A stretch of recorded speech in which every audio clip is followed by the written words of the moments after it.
Bonjour, bonjour, c'est Kay Tarot, j'espère que vous allez bien.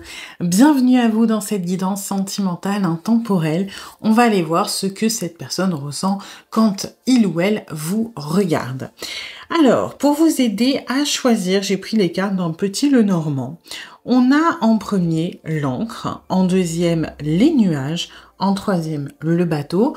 Vous prenez le tas qui vous appelle le plus. S'il y en a plusieurs, eh bien vous pouvez aller les voir. Il y a peut-être des messages à recevoir. Et puis voilà. Je vous laisse choisir et je vous dis à tout de suite pour votre guidance. Aujourd'hui, cette vidéo est en partenariat avec Présage, la première application de voyance française créée en 2016. Donc Présage, c'est une petite équipe d'une dizaine de voyants qui sont triés sur le volet et qui vont répondre à toutes vos questions. Les réponses sont toujours de vive voix et sous 24 heures. Et puis en plus, vous gardez l'historique de vos échanges. Vous pouvez aussi demander des consultations au téléphone ou en visio avec le voyant de votre choix. Et ce dernier vous rappellera dans l'heure. Voilà. Enfin, sachez qu'en cliquant sur le lien et en téléchargeant l'application, vous soutenez directement la chaîne et mon travail. Bienvenue à vous qui avez choisi le premier tas avec l'encre. Alors, on va aller voir les énergies de la relation comme d'habitude pour voir si ça résonne. Si ce n'est pas le cas, c'est peut-être que ce tas n'est pas pour vous. Et dans ce cas-là, vous pouvez aller en voir un autre. Et puis, c'est une guidance générale. Donc, vous prenez ce qui résonne, vous laissez le reste de côté. Et puis, si vous voulez approfondir, je propose des guidances privées, soit sur l'application Présage qui est partenaire de cette vidéo, ou je vous rappelle dans l'heure, soit via mon adresse mail, et vous avez toutes les infos en barre de description. Alors, ok. Elle a sauté celle-là. Décidément. D'accord.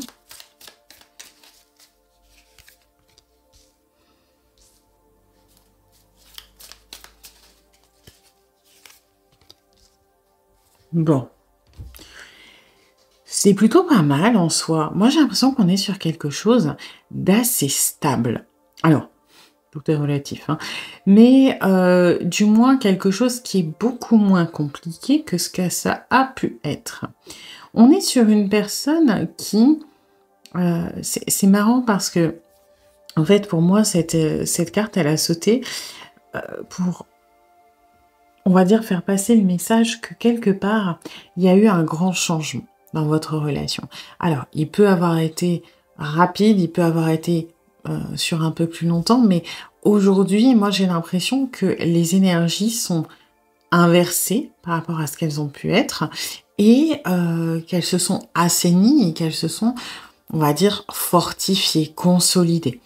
La personne à qui vous pensez à évoluer, dans le sens où pour moi, avant, vous aviez peut-être tendance à prendre beaucoup de responsabilités sur vous, à prendre beaucoup de pression, beaucoup d'enjeux, et à prendre soin de l'autre, de ses besoins, de ses peurs, de ses angoisses, d'accord? Et puis, un rôle un petit peu maternel, que vous soyez un homme ou une femme, hein, peu importe. Donc, cette énergie, pour moi, elle était... Donc voilà, vous preniez soin de l'autre dans l'anticipation, dans la volonté de nourrir l'autre, de le protéger, de l'aider, etc. Et j'ai l'impression qu'aujourd'hui, vous êtes un petit peu arrivé à l'image de cet enfant, vous avez peut-être un petit peu trop cramé de ressources. Vous avez peut-être un petit peu trop tiré sur la corde. Vous avez peut-être un petit peu trop abusé au niveau de...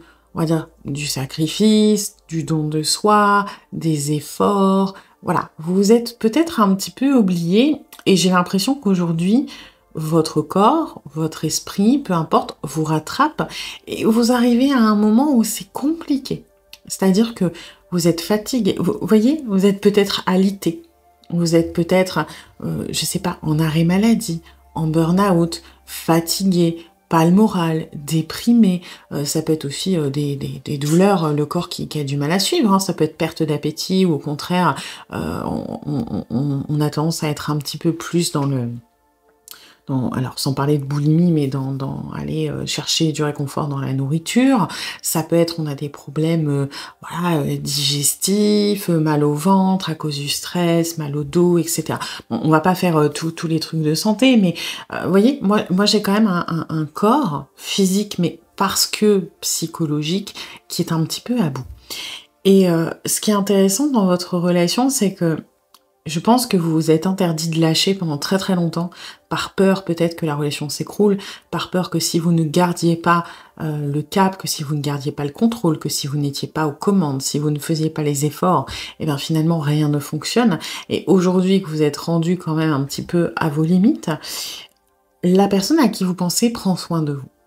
Alors peut-être pas de la manière dont voilà, vous rêveriez, peut-être que c'est encore un petit peu timide, mais cette personne fait beaucoup d'efforts, cette personne a envie de vous rendre ce que vous lui avez donné, cette personne a envie de voilà, de vous un petit peu chouchouter, etc., de prendre le relais, aussi de faire des efforts sur son, on va dire, son comportement, ou ses ennuis, ou sa vie, c'est-à-dire mettre un petit peu de côté tout ce qui va être, sans parler de drama queen, voilà, les je me plains, ou ça va pas, ou machin, pour essayer d'assumer ce rôle de OK, maintenant on compte sur moi, maintenant c'est moi qui vais essayer de me responsabiliser, de faire en sorte que, et du coup on arrive sur un mouvement qui est un petit peu plus fluide. Alors, c'est encore hésitant, peut-être que vous êtes encore pas tout à fait à l'aise sur l'idée de lâcher complètement les choses, peut-être que vous n'avez pas encore totalement confiance, mais moi je trouve qu'il y a un équilibre qui est en train de se créer, où finalement, euh, au niveau du contrôle, au niveau du lead de la relation, c'est en train de s'équilibrer. Et du coup, c'est en train de se solidifier quelque part. Ok. Alors, on va aller voir ce que cette personne ressent, du coup, quand il ou elle vous regarde. Hop.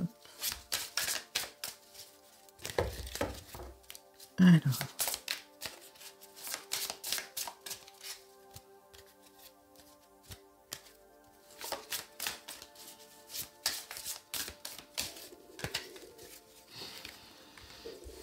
Ah bah oui, affolement, ça m'étonne pas. Vous inquiétez, cette personne, vous inquiétez. Et puis, bon, forcément, si c'est quelqu'un que vous avez un petit peu préservé, que vous avez un petit peu choyé, écouter, materner, bon, bah, prendre des responsabilités, moi je sens de la fierté à l'idée de le faire, de se sentir responsable, de pouvoir vous apporter quelque chose. Par contre, on se met beaucoup de poids sur les épaules, parce que cette personne vous voit un petit peu comme un tank, comme un roc, comme quelque chose de solide, comme un pilier, comme quelque chose d'infaillible, et vous voir craqué ou amoindri, fatigué, en train de lâcher les choses, pour cette personne, alors je vais pas dire que c'est violent, mais quand même, vous voyez, c'est au niveau de ce que l'on pense, de ce que l'on ressent, c'est un petit peu anxiogène. Surtout que là, on parle de quand cette personne vous voit, ça se voit peut-être physiquement, que vous êtes un petit peu amoindri, un petit peu fatigué, vous avez peut-être les traits tirés, vous avez peut-être perdu du poids ou pris du poids, et là il n'y a pas de jugement dans le sens où vous êtes moins beau ou moins belle, mais plutôt c'est qu'il y a un problème, c'est que cette personne ne va peut-être pas bien, vous voyez. Donc quand on vous regarde, on s'inquiète de votre état, on s'inquiète d'être aussi un peu plus loin, justement, d'être à la hauteur, de pouvoir reprendre le relais quelque part. Donc pour le moment, c'est pas... Je vais pas dire que c'est pas fou, mais c'est un petit peu compliqué pour cette personne.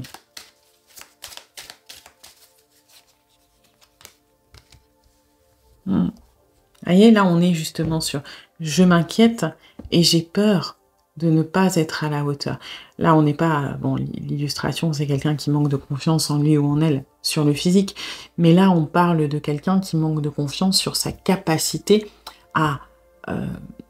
endurer quelque part la pression de la relation, la pression des responsabilités, est-ce que... Alors, là, il y a quelque chose un petit peu naturel, si on s'inquiète pour vous, on va aller titiller un petit peu alors, sans que ça aille jusqu'au syndrome du sauveur, mais la volonté de vous aider, de vous sauver, de vous soigner, de prendre soin de vous. Et c'est quelqu'un qui n'estime déjà pas être capable de s'occuper de lui ou d'elle toute seule, alors en plus, essayer de faire remonter la pente ou d'aider une personne pour qui on a autant d'estime que vous, c'est-à-dire qu'on croyait infaillible, eh ben, c'est pour ça qu'on est un petit peu affolé, parce qu'on se dit que si vous n'arrivez pas à vous remonter tout seul, alors que dans notre tête, vous êtes Superman ou Wonder Woman, comment nous, on va y arriver? Nous, on est des humains. On n'est déjà pas capable de s'occuper de nous tout seul. Qu'est-ce qu'on va aider Superman ou Wonder Woman? Vous voyez ce que je veux dire? C'est ça, en fait. C'est ce qu'est-ce que je vais pouvoir faire? Et cette volonté de vous aider, mais en même temps, moi, je ressens une sorte d'impuissance. De comment? J'aimerais, mais je ne sais pas. Je me trouve inutile. Je ne vois pas ce que je peux apporter quelque part.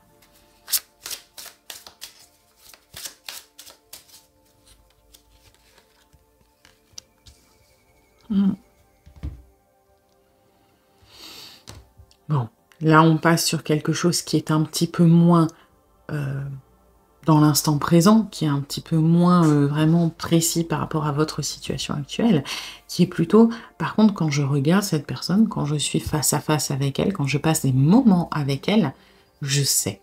Je sais que c'est le bon ou la bonne. Je sais qu'il y a quelque chose de particulier. Je vois, je ressens, je n'explique pas ce qui se passe. C'est évident. Vous voyez, c'est ça là que cette intuition, elle me dit. Ce truc de, voilà, c'est comme ça et ça ne pourrait pas être autrement. C'est elle ou c'est lui et ça ne pourrait pas être quelqu'un d'autre. Ok.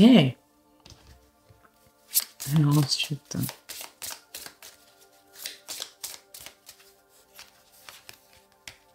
Vous voyez, l'âme sœur. J'aime bien comment elle se... Je vais pas dire elles vont dans mon sens, mais comment j'anticipe la carte d'après. L'intuition de c'est le bon ou c'est la bonne, c'est mon âme sœur. Il y a quelque chose, il y a un lien que j'ai peut-être combattu au début, que je n'expliquais pas et que je n'explique toujours pas, mais que j'accepte, que j'accueille, que j'embrasse aujourd'hui. Je ne suis plus dans le... Ouais, dans la lutte ou dans le déni ou dans la fuite. Non. Aujourd'hui, je sais que, voilà, c'est cette personne. Et parce que c'est cette personne, j'ai envie d'être à la hauteur. J'ai envie de l'aider comme il ou elle m'a aidé. Et là, je suis un peu perdue, je suis un peu démunie parce que je me dois d'être solide, je me dois d'être fort ou forte, mais je ne sais pas quoi faire. Mais ouais, il y a quelque chose de... Moi, ce que j'ai, c'est un peu comme si on vous redécouvrait quelque part. Alors, ça fait un petit moment, hein, on va dire, on sait, enfin, on pense que vous êtes notre âme sœur, etc. Mais j'ai l'impression que ça fait peut-être un petit moment que vous avez une relation avec cette personne, peu importe ce qu'on inclut dans relation, et qu'au début, on était vraiment dans la fuite de ce que l'on ressentait et peut-être dans le déni de, voilà, vous êtes un ami ou une amie, un proche ou une proche, un ami amélioré ou une amie améliorée, peu importe. Et qu'aujourd'hui, quand on vous regarde, il y a ce truc d'évidence de, mais comment j'ai pu voir cette personne autrement?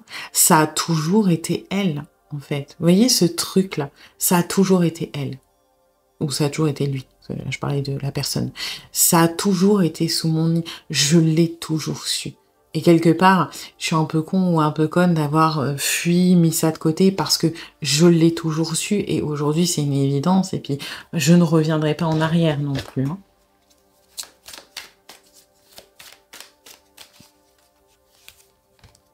Ouais, et là, on termine. Vous voyez, bon, on a commencé sur des choses très ponctuelles qui sont vraiment liées à ce que vous traversez en ce moment. Et là, on est sur quelque chose de beaucoup plus latent, en arrière-plan, qui est là depuis un moment. C'est cet amour, cette évidence. Le page de coupe, c'est une des énergies les plus douces, je trouve, du tarot. Ça a cette... Je sais pas, cette note un petit peu poétique. Voilà, c'est l'amour doux, c'est l'amour naïf, c'est l'amour pur. Parce que, quelque part, les vallées dans le tarot représentent, au niveau émotionnel, on va dire la complexité ou l'avancement d'un enfant. Et comment un enfant ressent l'amour, c'est toujours entier, c'est toujours pur, c'est toujours naïf, c'est toujours... Et je sais pas, moi je trouve que le page de coupe a cette notion de poésie, un petit peu de délicatesse, de douceur, quelque chose de très... voilà, de très comme ça. Et c'est ce que l'on ressent quand on vous regarde. cette espèce de pureté dans ce que l'on ressent, cette innocence quelque part dans nos sentiments qui font que ça donne quelque chose de très très doux, de très... Voilà, enfin c'est très très beau ce que l'on ressent pour vous, hein. Donc, et encore plus, j'ai l'impression, effectivement, quand on vous regarde, quand on est en votre présence, ça réveille. Typiquement, quand cette personne vous regarde, il ou elle a des papillons dans le ventre, hein. On peut pas le dire autrement. C'est vraiment ce truc de, voilà, ça peut être la chair de poule, ça peut être les étoiles dans les yeux, ça peut être... vous suscitez quelque chose de très très fort par votre présence. Juste le fait de vous regarder, ça fait... je sais pas, ça fait pétiller les sentiments qui sont là de base et qui hop, ont une bouffée encore plus de... voilà, qui s'expriment encore plus fort juste parce que vous êtes à proximité. Donc c'est très très beau. Voilà. Eh bien écoutez, j'espère que cette guidance vous aura plu, vous aura surtout aidé. Si c'est le cas, eh bien n'hésitez pas à liker, à partager, à commenter, à vous abonner. Et puis moi, eh bien je vous dis à bientôt pour une nouvelle guidance. Bienvenue à vous qui avez choisi le deuxième tas avec les nuages. Alors, on va aller voir les énergies de la relation comme d'habitude pour voir si ça résonne. Si ce n'est pas le cas, c'est peut-être que ce tas n'est pas pour vous. Et dans ce cas-là, vous pouvez aller en voir un autre. Et puis, c'est une guidance générale. Donc, vous prenez ce qui résonne, vous laissez le reste de côté. Et puis, si vous voulez approfondir, je propose des guidances privées, soit sur l'application Présage, qui est partenaire de cette vidéo, où je vous rappelle dans l'heure, soit via mon adresse mail, et vous avez toutes les infos en barre de description. Alors...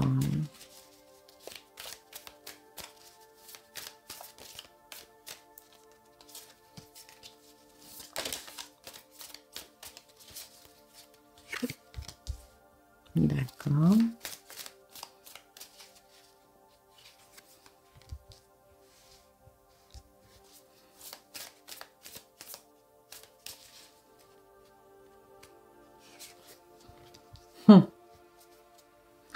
Alors, on est dans une espèce de un peu guerre d'ego, fuis-moi, je te suis-moi, je te fuis, je veux pas te montrer que tu me plais, et puis moi non plus, et puis voilà. C'est un peu prise de tête votre truc, hein. Bon, en soi, je comprends pourquoi on est dans les nuages, hein, un peu de confusion, on sait pas trop où on va, on n'arrête pas de douter, on cache les choses, ouais. Parce que la personne à qui vous pensez, c'est quelqu'un qui, alors, qui peut être socialement très entouré, d'accord? Qui peut avoir un côté un petit peu fêtard, ouais. Enfin, moi j'ai quelqu'un quand même de très entouré. Alors ça peut être aussi, sans être fêtard, par exemple, quelqu'un qui a beaucoup de succès, et ça veut pas forcément dire dans la séduction, mais qui a beaucoup de succès en tant que personne, dans un contexte particulier. Ça peut être au travail, ça peut être dans les loisirs, ça peut être par exemple une personne qui, alors je prends un cliché, mais un homme qui travaille dans une entreprise où il y a beaucoup de femmes et où il a un petit peu son harem. Il y a toujours des nanas qui gravitent autour de lui. Pas forcément que des nanas, ça peut être des hommes aussi qui cherchent sa compagnie. Moi j'ai quelqu'un de très doué, en fait, pour se faire socialement accepter, on va dire ça comme ça. Quelqu'un ouais, de très... Moi, je sais pas pourquoi j'ai un aspect communauté très très fort, d'accord? Une personne, par contre, qui va être assez... Autant on va être socialement très intégré, autant on va être très distant sur... on va dire sa vie, sur ses problèmes, sur ce qu'il ou elle ressent réellement. C'est une personne qui va pas avoir beaucoup de confidents, par contre. Ça peut être un ou une chef, d'accord? Donc, pour ça, je sais pas, manager, directeur, etc. Bon, c'est quelqu'un qui, en fait, qui est beaucoup dans le paraître, dans l'image et dans le manque de positionnement. Dans le sens où c'est quelqu'un qui a besoin de faire un petit peu l'unanimité. C'est pas quelqu'un qui va Alors après, bon, quand c'est le boulot, hein, si c'est un contexte pro. Mais c'est pas quelqu'un qui va dire clairement, je trouve, ce qu'il ou elle pense. Je trouve, hein, moi, dans ce que je ressens, quelqu'un qui a besoin que l'image soit un petit peu lisse, soit agréable pour les autres, et qui va rarement, justement, créer des liens profonds pour préserver cette image. Vous, vous êtes un petit peu dans alors, est-ce que c'est fait exprès ou pas? J'essaie de titiller un petit peu, heu, cette personne. Mais j'ai l'impression que de votre point de vue, ça ne fonctionne pas. C'est-à-dire que vous avez pas l'impression, vous avez peut-être l'impression d'être remarqué de temps en temps, mais pas de manière continue, pas de manière stable. Et vous êtes un peu perdu parce que du coup, vous savez pas si vous devez y aller ou pas et donc forcément, vous êtes prudent ou prudente à l'idée de faire un pas ou de vous déclarer ou d'aller un petit peu plus loin dans, les avances ou dans la séduction. J'ai l'impression que vous avez l'impression d'exister par certains moments, c'est-à-dire qu'on va vous donner beaucoup d'intérêt à un moment, mais encore une fois, ce n'est pas constant. Donc, vous voyez, à l'image de cette carte, si vous regardez bien, en fait, ces deux personnages ne dansent pas ensemble. Ces deux personnages ont chacun un partenaire et ils vont se croiser peut-être quelques secondes, le temps qu'ils se rencontrent ici, avant de retourner à leurs partenaires respectifs. Et c'est un peu ce que j'ai dans la façon dont vous ressentez les choses, c'est-à-dire de, voilà, moi je fais ma vie, je demande rien, et à un moment, bah, il ou elle va me lancer un regard ou me dire quelque chose, donc moi, bah, qu'est-ce que je fais? Je suis toute oui, je vais essayer de savoir ce qui se passe et machin, et puis au moment où je commence à m'intéresser, et ben il ou elle est déjà parti. Donc je sais plus. Donc bon, ben, j'y pense encore un petit peu, et puis après je me réoccupe de ma vie, et puis ça recommence, et puis ça me saoule. Et au final, on est sur deux personnes qui se cachent réellement. Pas pour les mêmes raisons, mais on est sur deux personnes qui n'arrivent pas à se dire les choses. Peut-être qu'elles se plaisent, peut-être qu'elles ont envie de tenter quelque chose. Alors après, bon, on est sur quelqu'un qui a du mal à créer du lien en profondeur, visiblement. Et vous, bah, c'est normal, vous savez plus trop quoi en penser. Et puis, comme il y a le facteur aussi que cette personne est très entourée, je pense que vous avez le côté rationnel qui vous dit, bah oui, mais il ou elle fait ça avec tout le monde, donc je dois pas m'emballer, etc. Mais ces moments, ils existent. Et c'est ça qui fait le trouble, l'incertitude. Voyez? Ok. Alors, bon, on va y regarder du coup ce que cette personne ressent quand il ou elle vous regarde. Alors.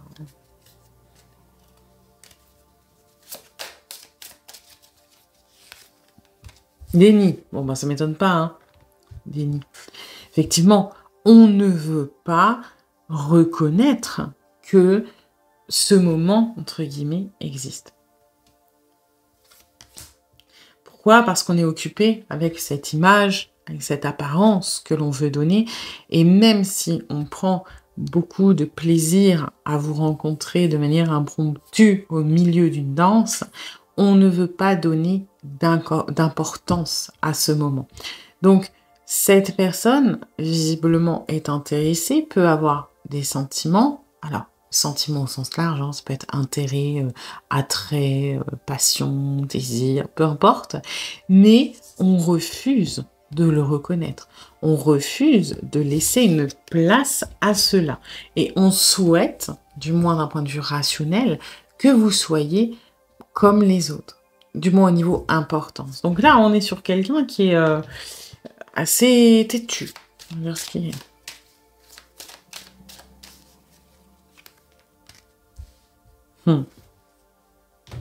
Et ce qui est marrant, c'est que on est dans le déni, mais alors, c'est pas quand on vous regarde, on pense à vous, bah, logique, hein, merci Sherlock Holmes, c'est plutôt que par contre, à chaque fois que l'on vous voit, à chaque fois que l'on vous regarde, on va...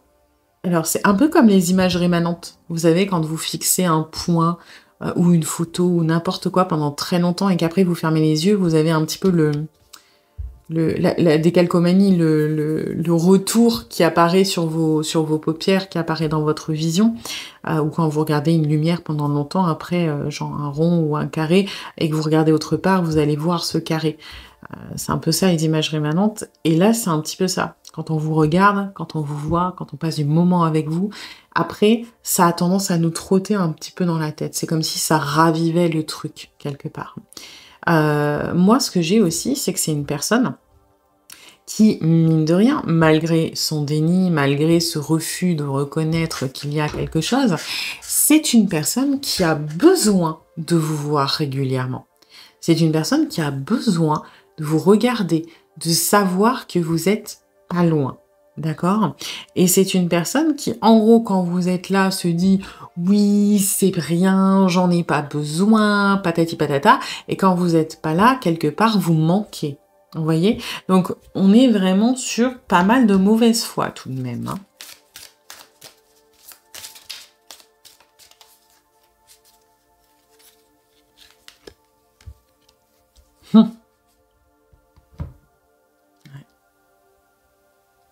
Alors, c'est intéressant parce que le déni en soi, c'est pas forcément du mental.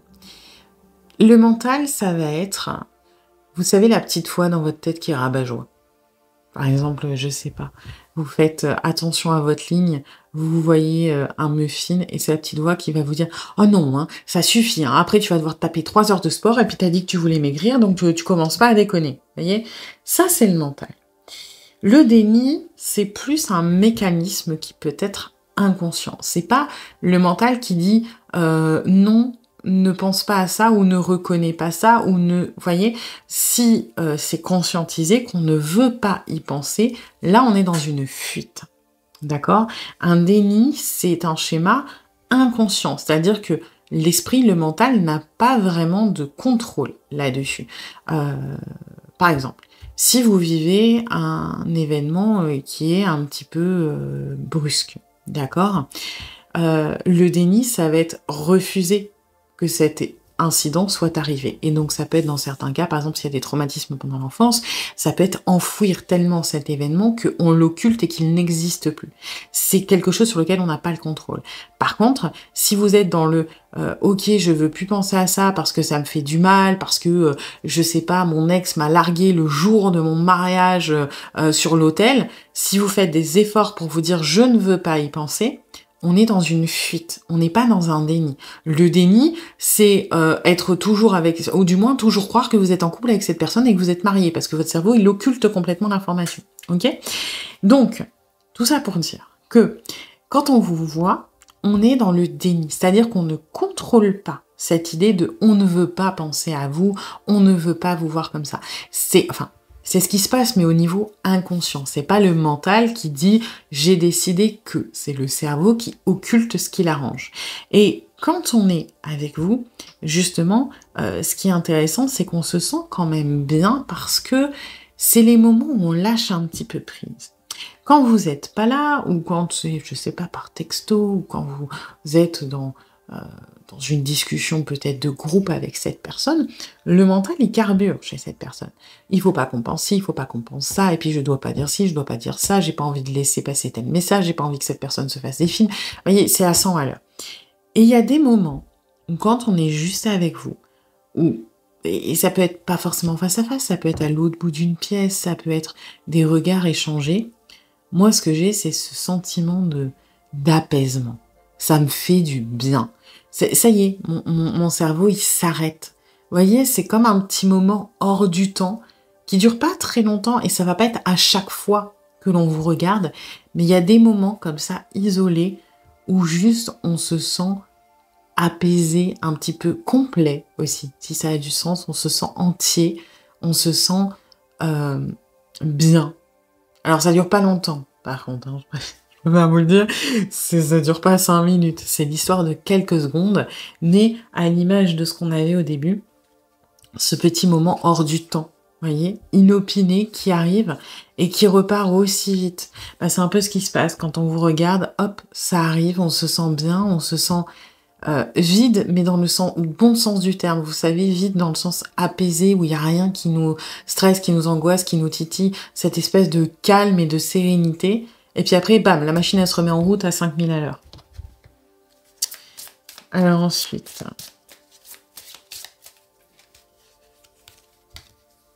Ouais, ça c'est sûr. On a cette histoire de cycle, hein, de toute façon. Moi là, je le ressens effectivement également, cette espèce de moment hors du temps. Vous voyez ce bug là, un petit peu, il ou elle vous regarde comme ça, limite la bave, peut-être pas à ce point, bah, la bave aux lèvres, mais déconnecté. Vous voyez, en plus, enfin, je sais que c'est pas l'énergie de base de la carte, mais moi, c'est ce que je canalise. Vous voyez, derrière, on dirait une grosse horloge. Et voilà, cet instant, quand on vous regarde, ou bam, on se bug, on se sent bien, apaisé, et hop, le temps se remet en route. Vous voyez, ce truc, vraiment, on a l'impression qu'on a figé un instant. Et c'est ce que l'on ressent parfois. Alors, encore une fois, pas tout le temps. Hein, c'est pas à chaque fois qu'on met les yeux sur vous, on arrête le temps. Mais il y a cette énergie à des moments très spécifiques. Vous allez peut-être les remarquer, ou vous les avez peut-être déjà remarqués. Cette personne bug en vous regardant. Ouais. Et après, forcément, là, on est dans... Ça m'étonne pas, puisqu'on est entouré par ces énergies-là. Là, c'est l'angoisse, le stress, les démons, les schémas, le déni. Voilà, là, c'est l'émotionnel qui nous contrôle, quelque part, dans lequel on est un peu prisonnier ou prisonnière. Et là, c'est plus compliqué. Oui, bah, des fois, quand on vous regarde, on stresse. Donc, on a des moments de beauté, de grâce hors du temps, mais d'un autre côté, parfois, on est le stress de qu'est-ce qu'il ou elle va penser, ou je ne reconnais pas, enfin, je suis dans le déni de ce que je ressens. J'ai peur aussi, peut-être, de certaines choses, de me lier, de m'attacher, voilà. Donc, c'est un peu le bordel, quand même, hein. J'ai envie de vous dire, ça va vraiment dépendre du mood de cette personne, du moment, de peut-être ce qui s'est passé avant, après, du thème de la discussion. Mais c'est toujours très... c'est quand même toujours assez marqué. Hein, quand il y a un échange ou quand on vous regarde, il y aura toujours quand même une espèce de sentiment fort. Parce que même si on est dans le déni, c'est-à-dire un faux sentiment de neutralité et d'indifférence, quelque part, c'est que ça provoque quelque chose de fort. Sinon, on va dire, le cerveau n'aurait pas besoin de se protéger. Voilà. Eh bien écoutez, j'espère que cette guidance vous aura plu, vous aura surtout aidé. Si c'est le cas, eh bien n'hésitez pas à liker, à partager, à commenter, à vous abonner.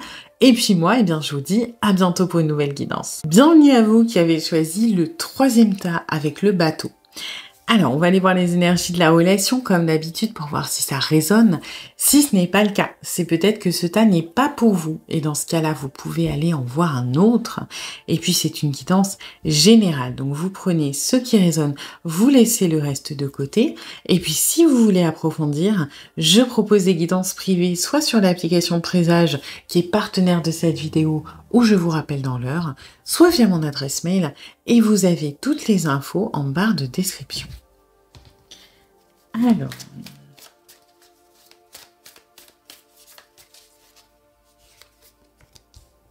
d'accord.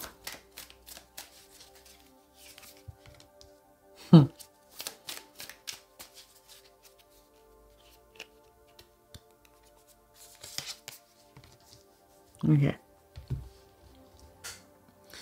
Alors, on est sur un mouvement, j'ai envie de dire, tellement maîtrisé qu'il ne l'est plus. Alors, vous pouvez être dans une espèce d'amitié amoureuse ou pour moi, peut-être couple ou pré-étape importante. Vous pouvez déjà être en couple. Hein. Moi, ce que j'ai, c'est que c'est quand même une relation qui est solide, qui est ancrée, qui est assez... Alors, ancienne, tout est relatif, mais c'est pas quelqu'un que vous avez rencontré la semaine dernière. Hein. Et ce que j'ai, c'est que pour moi, vous voulez tous les deux la même chose, mais alors on galère à passer le pas. La personne à qui vous pensez, j'ai l'impression, vient enfin de se décider, ok, sur l'étape suivante. Ça peut être se mettre officiellement en couple, ça peut être emménager ensemble, faire un enfant, se marier, peu importe, d'accord? On est sur quelqu'un qui a décidé que il ou elle voulait le faire, que vous étiez une partie importante de son futur. Par contre, ça bouge pas. C'est-à-dire que, ok, on a décidé que, je sais pas, on allait arrêter de fumer, bah, ça fait 1 semaine qu'on avait décidé, on n'a toujours pas commencé. Vous voyez un petit peu les vibes? C'est on a décidé, on a envie, mais on est dans ce truc un peu, je vais pas dire de procrastination, mais on a du mal à franchir le pas. Et vous, vous êtes là en mode: «Laisse-moi t'aider à m'aider à y aller là, hein, parce que j'en ai marre». C'est-à-dire que vous ne pouvez vous ne pouvez pas vraiment agir. J'ai un petit peu ce truc de: «J'ai essayé, ça fonctionne pas. J'ai peut-être tenté les ultimatums, ça ne fonctionne pas. Voilà, vous avez beaucoup fait de choses, plus ou moins subtiles. Je pense qu'il y a des stades où on est arrivé au plus subtil du tout parce que, y en a marre. Et aujourd'hui, vous avez un petit peu, compris que, quelque part, malheureusement, vous ne pouvez pas forcer la personne à se bouger. La seule chose que vous pouviez faire, c'est éventuellement créer des occasions. C'est-à-dire, soit, créer des occasions de discussion, soit faire des appels de phare, soit, amener la personne un petit peu sur le terrain qui vous arrange, mais vous ne pouvez pas, on va dire, lui botter les fesses et le ou la forcer à faire ce dont il ou elle, heu, je vais pas dire n'a pas envie parce que c'est pas ça, mais ce qui pourrait lui faire peur, quelque part, ou le freiner ou la freiner. Mais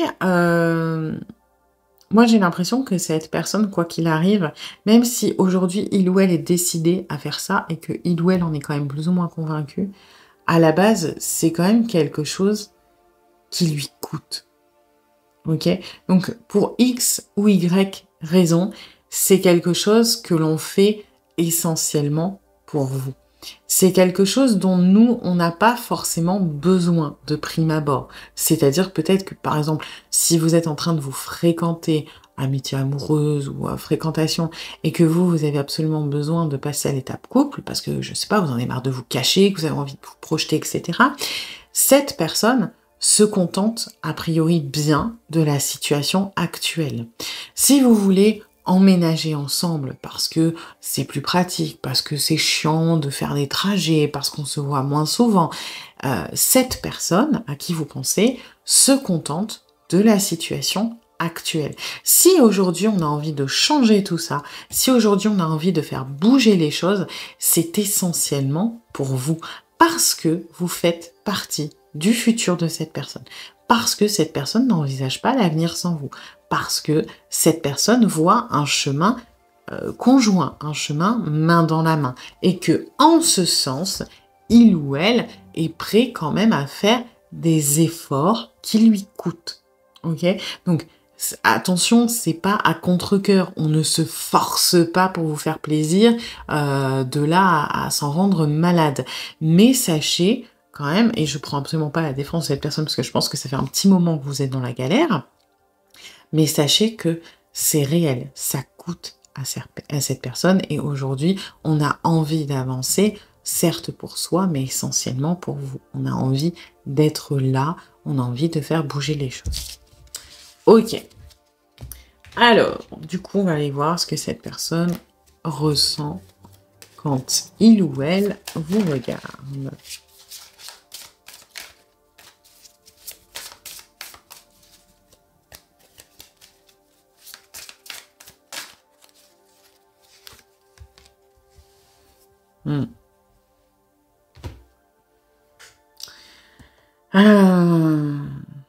Alors, pour moi, c'est pas, on vous pardonne pas quelque chose. Alors, il y a une part de ça.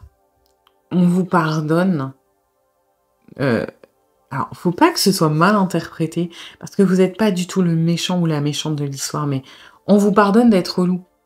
Vous voyez? Parce qu'on n'est pas con, on a très bien compris le message, on sait très bien ce que vous voulez.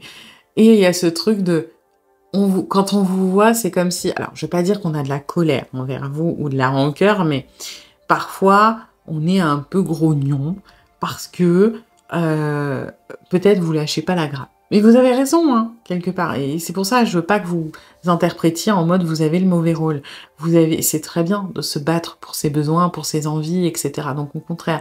Mais forcément, du point de vue de cette personne, vous êtes relou. Parce que voilà, vous demandez des trucs qu'on n'a pas envie de faire. Et c'est comme si, alors je ne veux pas dire encore une fois qu'on est fâché contre vous, mais bon, des fois, on est un peu dans un mood de stress, de ronchon, grognon, de oh là là, il ou elle va encore me demander à ce que on se mette en couple, à ce qu'on mange ensemble, à ce qu'on fasse un enfant, et moi, bah, j'ai pas envie d'y penser tout de suite. Et quand on vous voit, bam, ça s'efface. C'est ouais, mais bon, en vrai, il ou elle a raison. Vous voyez? Et ce truc, voilà, c'est un peu ça. Pour autant, c'est pas l'énergie de base que j'ai ressentie, là, c'était plus vraiment au sens littéral. Entre guillemets, on vous pardonne d'être relou parce que vous avez raison. Mais ce que j'ai, c'est que c'est surtout... En fait, c'est un peu... C'est pas négatif, mais c'est comme si on se cherchait un peu des excuses. En fait, alors, normalement, ces cartes-là, bon, il y a l'aspect positif qui est comme ça, et l'aspect négatif qui est comme ça, ok, qui sont les deux faces. Et donc, il y a les endroits et les enfers. Donc là, c'est censé être tiré de manière positive. Pour autant, moi, ce que je ressens, c'est une personne qui a quand même tendance à s'auto-pardonner. Vous voyez? C'est-à-dire que quand on vous voit, quand on vous regarde, on se dit que, quelque part, oui, mais c'est quand même le mieux à faire, ce qu'on a décidé. Voilà, on n'est pas un monstre. Et puis, vous avez l'air d'aller bien, vous êtes encore là. Donc, quelque part, est-ce qu'on a vraiment besoin de se culpabiliser? Vous voyez, j'ai pas vraiment ce que je ressens, c'est pas vraiment le pardon, c'est la fuite de la culpabilité, quelque part. C'est plus, c'est pas cette partie-là que je canalise, c'est celle-là, la fuite de la culpabilité. C'est que voilà, quand on, et c'est marrant parce que normalement, c'est plutôt l'inverse, quand on voit une personne, on va avoir tendance à, quand on essaie de mettre la culpabilité de côté, c'est là où elle va ressortir. Alors que là, c'est l'inverse. On va culpabiliser beaucoup en arrière-plan, au quotidien, par exemple. Et quand on vous voit, c'est comme si on avait un système de défense qui faisait bam, je fuis cette culpabilité, il ou elle a l'air d'aller bien, il ou elle est solide, bon bah c'est bon, c'est que hop, on oublie tout ça. Vous voyez? C'est intéressant parce que c'est pas du... Enfin, voilà, je le canalise assez bizarrement. Ok. Alors, ce qu'on a d'autre.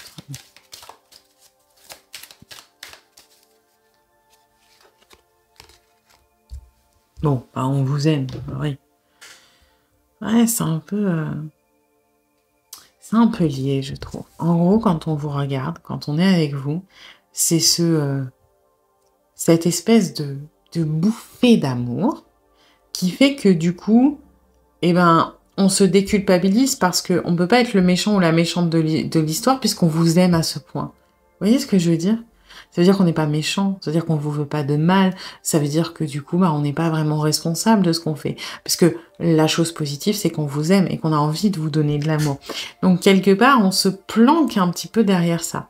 Donc, quand on vous voit, quand on vous regarde, on peut avoir des bouffées d'émotions, des gestes tendres, des gestes affectueux, des espèces de démonstrations d'affection ponctuelles qui sont comme une espèce de... Alors, qui sont sincères, hein, bien évidemment. C'est pas parce que je parle de fuite que c'est une compensation. Un petit peu, mais le sentiment, il est réel. Hein. On a des sentiments amoureux pour vous. Par contre, ouais, il y a une espèce de compensation de... Ah, je l'aime, donc je suis pas méchant ou méchante, donc j'ai pas à culpabiliser, donc je m'auto-pardonne de ne pas donner à cette personne ce qu'il ou elle veut. Vous voyez? Donc, ouais, on se concentre essentiellement sur le positif quand on est avec vous pour chasser le négatif.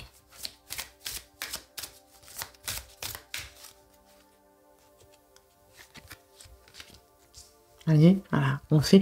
C'est vraiment, en fait, ce qui peut nous tracasser, nous ronger au quotidien. Donc, ce truc... Bah... Après, on est dans un schéma d'évitement, hein, c'est-à-dire que là, moi, ce que j'allais, c'est que c'est une personne qui a décidé de faire quelque chose, une étape, un projet, une concrétisation, un pas en avant, peu importe, mais qui est dans une espèce, moi, de ce que je ressens, de procrastination, on tourne autour du pot, et la procrastination, c'est un schéma d'évitement. Si demain, vous dites, par exemple, vous avez une grosse journée au boulot avec une réunion super stressante, etc. Et votre réveil sonne. Bon, bah soit vous allez le repousser de 5 minutes parce que vous êtes vraiment claqué et que vous avez peut-être travailler tard le soir pour préparer votre réunion, soit vous allez juste le repousser, et là on est dans la procrastination parce que vous voulez, et comme 99% des gens, vous allez vouloir repousser le moment désagréable de se lever. C'est de l'évitement. On veut essayer d'éviter ce moment qui est inévitable, hein, parce que bon, on reste pas toute la journée dans notre lit. Mais et c'est ça, quand on a des choses qui nous stressent à faire, il y a des schémas d'évitement, c'est on laisse traîner. Parce que voilà, on essaie d'éviter la réalité, d'éviter d'affronter ça. Et cette personne est dans un schéma d'évitement. Et quand on est avec vous, eh ben, on est encore dans cet évitement, mais de manière distraction. Vous voyez, par exemple, vous devez, je sais pas, ranger votre maison ou votre appart parce que votre famille va passer quelques jours chez vous et que ça vous stresse parce que, je sais pas, votre sœur, elle est hyper maniaque et va vous faire des réflexions s'il y a de la poussière qui traîne. Eh ben, pour certains, vous allez peut-être vous dire, oui, bah finalement, tiens, je vais faire ma compta, mes factures, ça fait longtemps que j'ai pas regardé, et puis tiens, si j'appelais tel club pour mon fils qui veut reprendre un sport, en fait, vous allez essayer de faire d'autres choses. Et vous allez aussi, peut-être, essayer de vous, on va dire, shooter à la dopamine en faisant des choses positive. Et là, on est un peu là-dedans. C'est-à-dire que quand on vous voit, quand on vous regarde, on essaie de vraiment de plonger à fond dans la procrastination et l'évitement, c'est-à-dire qu'on occulte tout ce qui nous fait chier. Le stress avancé, le stress de l'étape, les conséquences qui pourraient arriver si on ne le fait pas. On essaie de se concentrer à corps perdu sur le positif. Donc on fait le vide et on se réfugie à 100% dans l'amour, ce que l'on ressent de positif, et on occulte tout le reste. C'est positif en soi, parce que c'est exagéré pour compenser, mais les sentiments sont là, ils existent, et on ressent quelque chose de très très fort pour vous. Mais c'est quand même une sorte de mécanisme qui fait pas avancer le schmilblick, hein.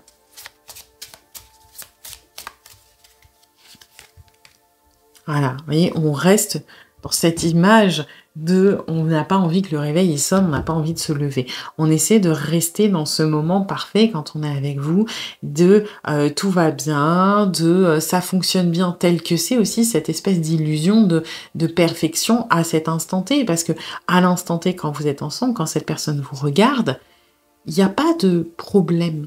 Il n'y a pas de il faut qu'on avance, il faut qu'on recule, j'ai peur. Non, vous êtes ensemble. Le moment, quelque part, il est un peu parfait, il se suffit à lui-même.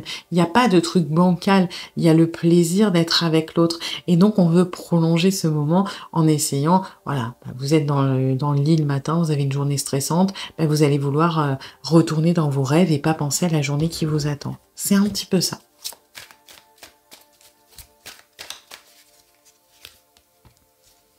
Ouais. Et on essaie de s'y tenir. Et quand même un petit peu de... Mais c'est marrant parce que la reine de bâton, c'est quand même quelque chose de... Généralement, on met des limites, mais dans le positif. Dans ce que on veut, et on occulte. En fait, on se concentre pas énormément sur le négatif avec la reine de bâton. C'est voilà, c'est ça je veux pas, ça je veux pas. Maintenant que j'ai mis une barrière, je regarde plus. C'est vraiment ce qui se passe. Quand on vous regarde, il y a que le positif qui existe. Et on oublie. Donc... tout ce qui peut... Donc c'est positif en soi, hein, mais c'est vrai qu'on est encore dans l'expression d'un schéma d'évitement. Voilà. Eh bien écoutez, j'espère que cette guidance vous aura plu, vous aura surtout aidé. Si c'est le cas, eh bien n'hésitez pas à liker, à partager, à commenter, à vous abonner. Et puis moi, eh bien je vous dis à bientôt pour une nouvelle guidance.